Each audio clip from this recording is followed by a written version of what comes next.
Hi, I'm Carrie. And I'm Kayla, and you're listening to the Cheat Sheet Speech Podcast, where two pediatric speech language pathologists talk about how to build communication in your everyday routine.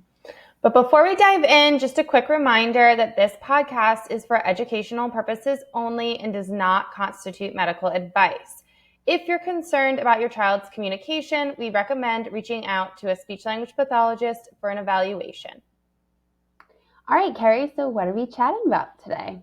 Today, we're diving into one of the most challenging yet meaningful times of the day for many families, bedtime. Yes, it's that magical window between bath time and lights out when everyone's tired and patience is just hanging on by a thread. Exactly. But it's also a golden opportunity to build connection and language. So in this episode, we'll share about how communication can make bedtime go more smoothly, and then how bedtime routines can help boost your child's language development. So first, why is it important to create a bedtime routine? Yeah, great question. By building a bedtime routine, you're building consistency, which makes it predictable, right? So we've talked about that predictability before and how predictability can help build language. It also will help reduce that stress and anxiety around what to expect at bedtime. Exactly. And by building the routine, your child can feel more in control of what will happen next, and it will help their mind and body prepare for bedtime. It works for adults too, right? Having a consistent routine to tell our brain it's almost time to go to sleep. So, what should an ideal bedtime routine look like? Yeah, so the overall bedtime routine should take about 30 to 45 minutes and start ideally around the same time each night. So most families, if we're going to look at bedtime as a whole, include bath time, putting on your pajamas, brushing your teeth, reading a book, and then just saying goodnight and then going to sleep. Yeah, I love that schedule. So, based on that outline, which hopefully people can relate to, what are some ways we can use communication to make bedtime routines go more smoothly? Yeah. So, us as speech language pathologists, we are experts in how to use communication to boost confidence and ease transitions in daily activities. So, that's why we have this podcast for you, just to help support that bedtime routine. But I think before we even start with this bedtime, we need to shift back to before bedtime even starts. Right, exactly. A lot of it starts before, so we can help prepare us for making the routine go more smoothly. Exactly. So after dinner, maybe you usually do a little playtime. Try to have these activities be regulation-based activities to avoid those overstimulating activities such as watching a screen. Right, and by like a regulation activity, you probably mean like doing crab walks or like swinging in a blanket or pushing heavy objects. Those types of activities support regulation. I also like to talk about how bedtime is coming so the Yeah. child can feel prepared. We touched on that a little bit. So that might look like maybe setting a timer while they're doing the crab walks or telling them that they have 5 swings before they're going to clean up, or even asking questions that's going to help prepare them for the next step, like, do you want to put ocean animals or dinosaurs in the bath tonight? I love that. Yeah, just kind of starting to put those nuggets out there that bedtime is coming. And it's just a great way for the child to understand that the playtime's going to be over soon and to keep that like transition of, oh, it's ready. We do that playtime first and now we're ready to go to bed. So just keeping that transition nice and smooth. So our first recommendation with that actual bedtime routine would be to have a visual schedule. Yeah, exactly. We always talk about visuals, but yeah, when you go to start that routine, it's great to have a visual schedule. This way, your child can understand what is happening next. It also gives the routine a consistency component, and it'll also give your child autonomy over that routine so they can start to even complete the steps independently as they learn it. Right. Yeah. And another way to build that autonomy during the routine is by offering choices. So as you had mentioned earlier, when you were asking the kiddo if they wanted ocean or dino toys in the bath later, that will help them to get excited about bedtime and just give them more control over what bedtime will consist of and what it will look like. Yeah, that's a great point. So they're starting to be able to kind of imagine what that routine will look like. And then you can also give choices in your bedtime routine. If you're reading a book, you could give choices about, do you want to read this book or that book, or what pajamas do you want to wear to bed? Again, giving them more autonomy. And we really emphasize the idea of choices rather than like an open question. Instead of saying like, what pajamas do you want to wear? Right. Do you want to wear the bluey ones, or do you want to wear the Paw Patrol ones? Because these open-ended questions tend to lead a child to feeling very overwhelmed. There's a lot of options, and then it could also distract from the routine and staying on time with that.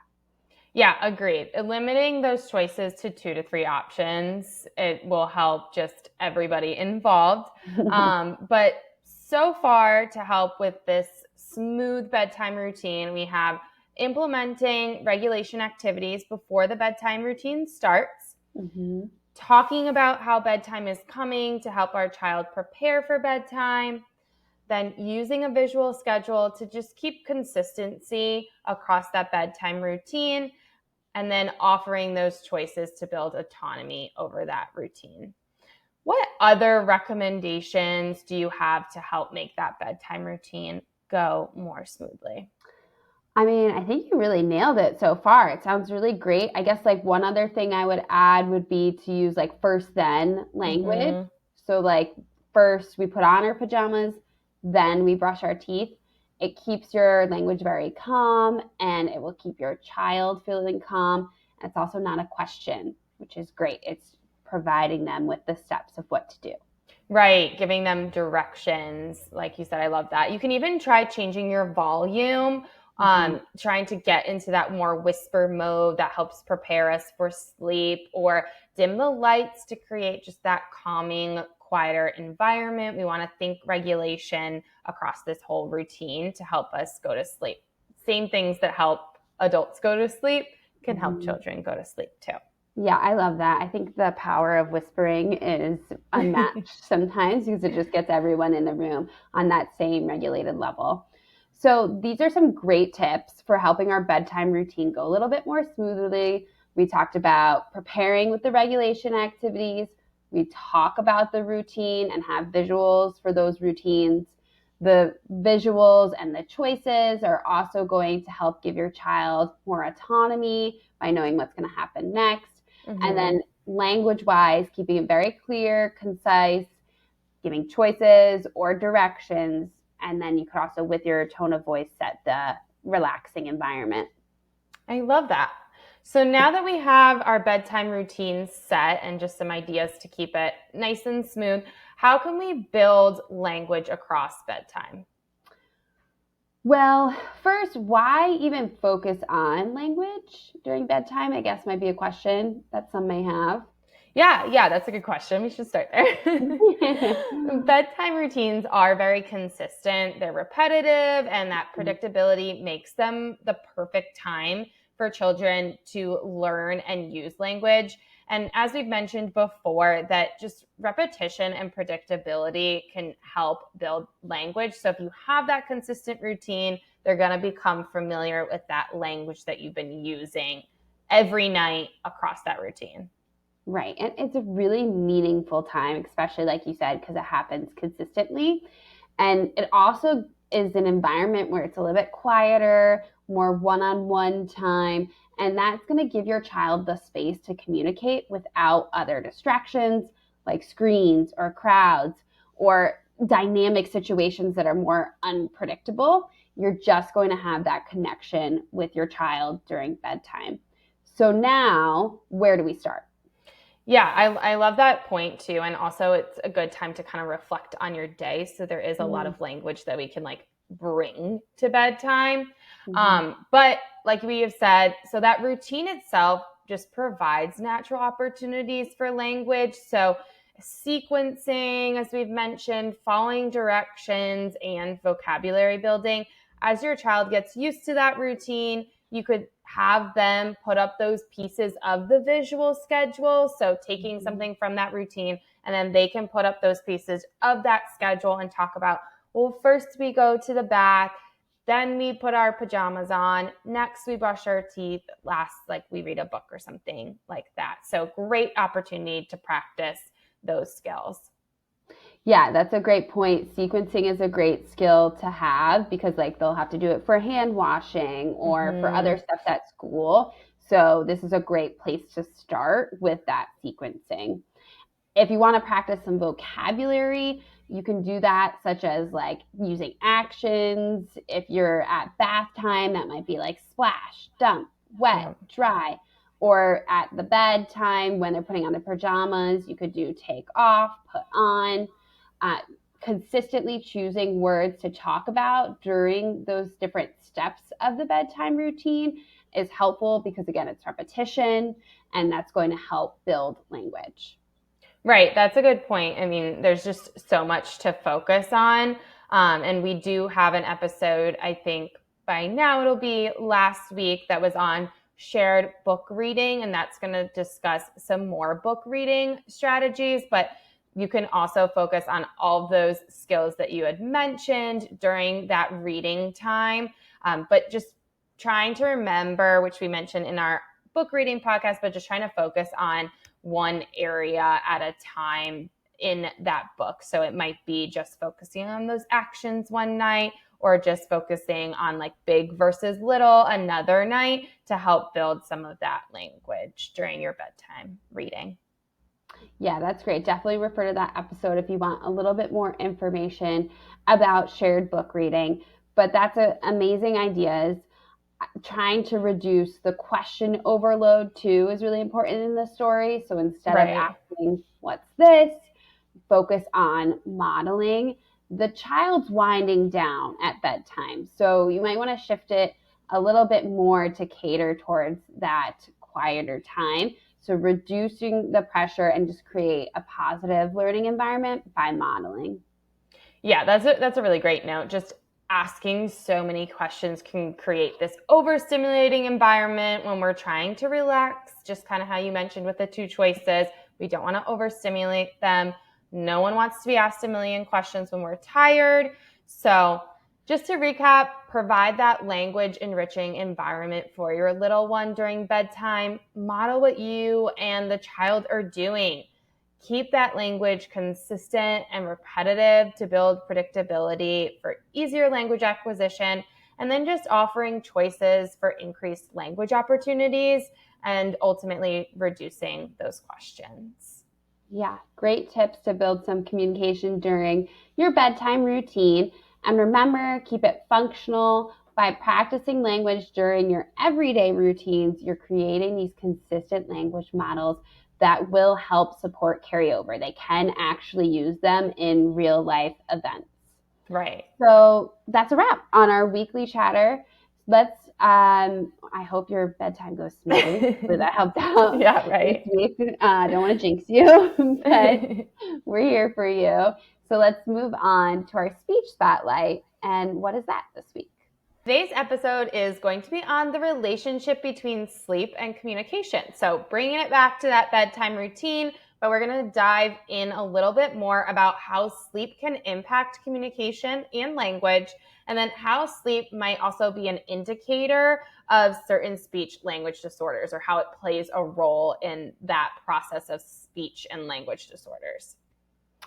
I'm super excited for this. I think it's a super interesting topic. As adults, I feel like we're also all learning about how sleep impacts us every day. But I think parents might not think about how sleep might impact their child's communication development. So let's dive in. Yeah, sleep is often overlooked in this diagnostic picture. By some speech language pathologists too, but especially parents might not look at it, like you had said, as one of those underlying factors, but it actually can be a risk factor for those child development delays. So let's just start from the basics. Why is sleep important for child development? Right. So sleep is going to support cognition, attention, emotional regulation, physical growth, and physical health. Yeah, which is super interesting. So, for our purposes as speech language pathologists, and we work a lot on cognition, can you just dive in a little bit more on that relationship between sleep and cognition? Yes. So when we sleep, we're completing a process called memory consolidation. So during this time period, your brain is organizing and storing information into your long term memory. Research found differences in gray matter, which is associated with cognitive skills, in children who sleep less than 9 hours a night compared to children who sleep the 9 hours or more. Right, right. So research also supports that less sleep is associated with difficulty retaining and applying learned information. So you're probably Mhm. starting to see a little bit of the connection here. It makes sense. So there's less time for that memory consolidation. Right. So higher quality and quantity of sleep is also associated with stronger emotional regulation skills and increased attention. And so then on the flip side of that, research found that that lower quality of sleep was associated with higher reactivity, difficulty with decision making, and decreased attention. hmm So, last, if we're thinking about that growth component, during our sleep, our bodies release growth hormones and also fight infections. So, decreased sleep can affect that growth and weaken the immune system. Yeah. Whew. Sleep impacts so many things. Yeah. That's very interesting. So, that higher quality of sleep or the longer duration of sleep can really support your overall health, growth, you know, immunity, cognition, attention, and regulation. And then the poor quality of sleep may lead to dysregulation, a weakened immune system, and difficulty retaining information. Exactly. And all this conversation about the importance of sleep is making me, as an adult, realize that I really need to start prioritizing the quality of my sleep.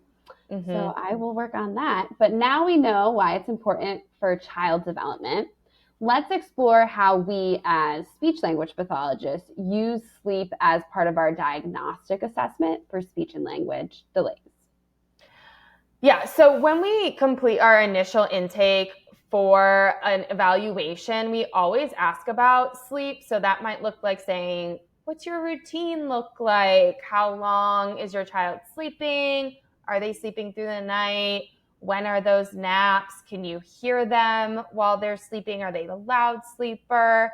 And those we ask these questions because they give us insight into potential underlying contributors to speech and language delays or disorders. So, first, let's just talk about how sleep may be a risk factor for language delays. Right. Yeah. How might sleep impact language development? Yeah, so research suggests that higher sleep quality and quantity can lead to stronger expressive and receptive language skills. And then on the other side of that, a Quebec twin newborn study found that children with language delays presented with less mature sleep consolidation at 6 and 18 months than children without those language delays. Okay, so the research found that more and higher quality of sleep was suggestive of stronger language skills, and then less or lower quality of sleep led to association with language delays. Correct. Yeah. So there are, ultimately, and this is good to recognize, multiple factors that are associated with that sleep, as we had mentioned earlier, that could be contributing to the language delays that the research found. So, for one, the child has less time for memory consolidation, as you were talking about before. So they just have limited time to store that new language into their memory. And secondly, that lack of sleep could lead to fatigue, which, might impact them during their day with that attention and engagement piece. Yeah, that's a good point. So, like, if the child's coming fatigued, their attention engagement is likely going to decrease, which would then limit the opportunities to learn language. They're going to have less exposure, engagement with language, and those types of things can contribute to language delays.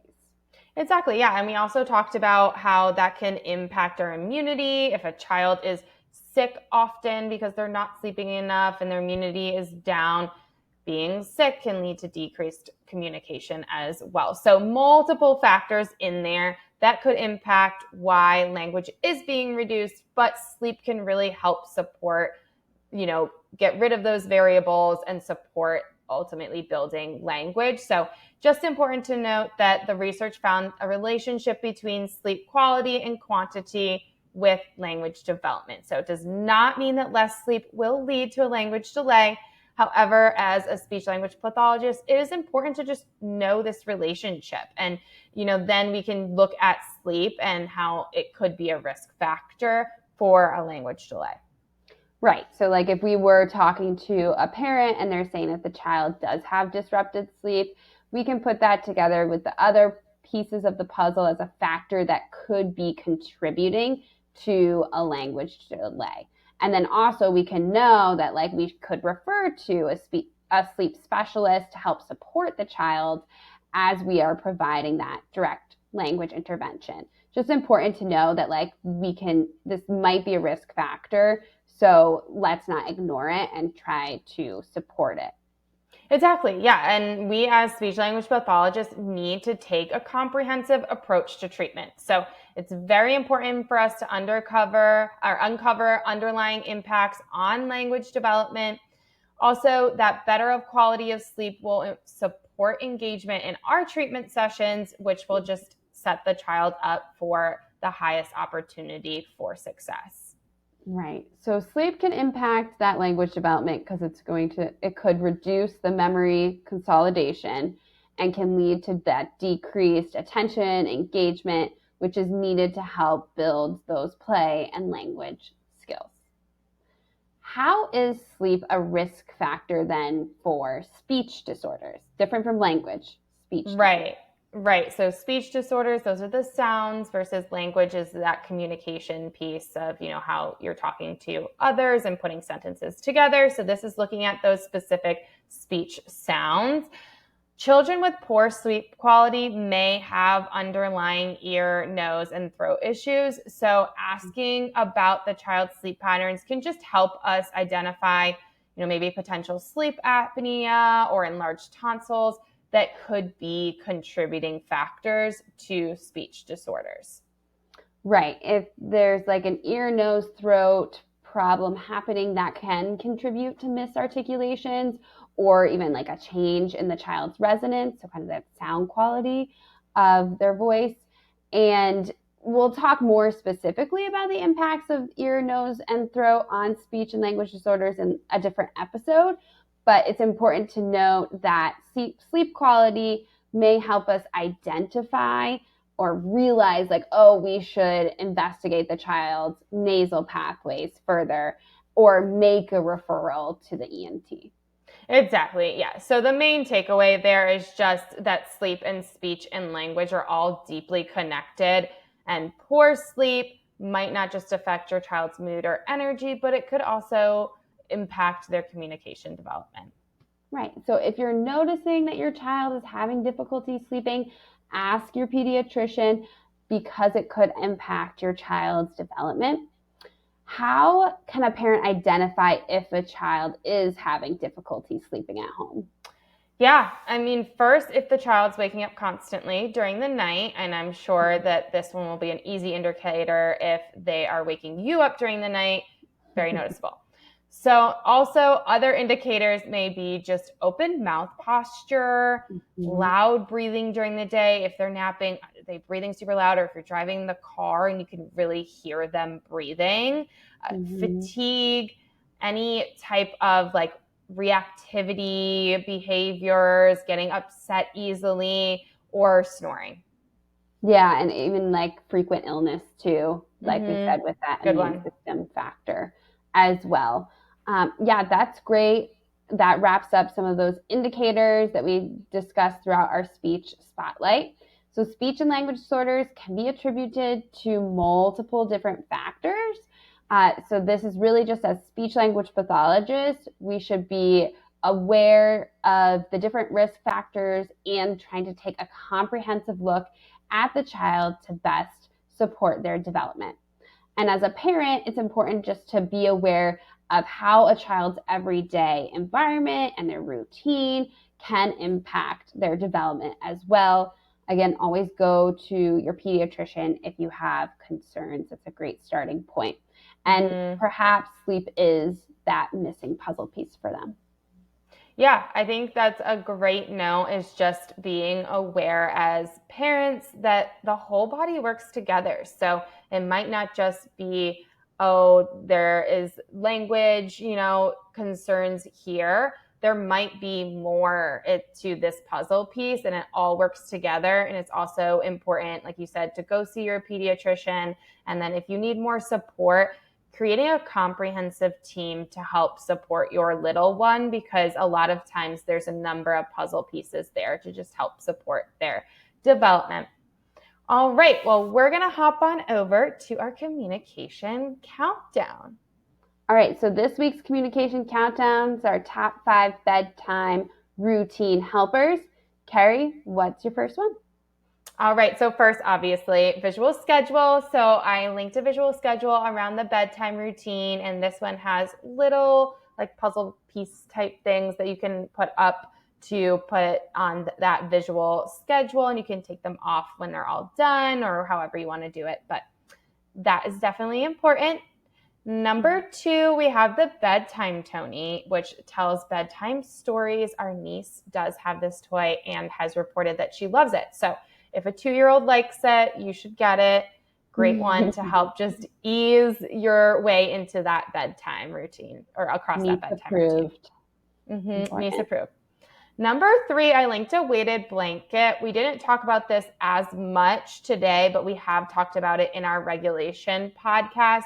But it goes into some of those regulation strategies for just helping support their body across bedtime and helping them prepare for sleep. You could use it for actual going to sleep throughout the night, but also great to use that weighted blanket. So maybe they're reading the book, put the weighted blanket on them then, and that will just help support that regulation. Great for adults' sleep too. Number 4, I linked a nightlight. This is just a cute little nightlight for kiddos. Same thing, you could put the nightlight on to help create that relaxing and calming environment. So maybe switch to the nightlight when you're reading that book to just bring the calm vibes, Yeah, I like that. And that could even be part of like that autonomy piece of they get to turn the nightlight on. So they're starting that routine for themselves. Yeah, I like that idea. Kind of set the environment too of, oh, it's nighttime. I'm going to create and like set up for the nighttime. I love that. And last, I linked a going to bed book. I like this one because it does go through the steps of going to bed. So we've talked about in other episodes, it is new for children. So bedtime routines are new. They're just experiencing the world for the first time. So we can teach them about what that routine is going to look like through books and visuals. So this is a great book to just show them, hey, this is what a visual routine looks like. And also show them that like other people are doing it too, not just them. I love that. Awesome. So that's a wrap on our Cheat Sheet Speech podcast for today. Please like, subscribe, share with a friend, and let us know what you want us to chat about next. All right. See ya. Bye.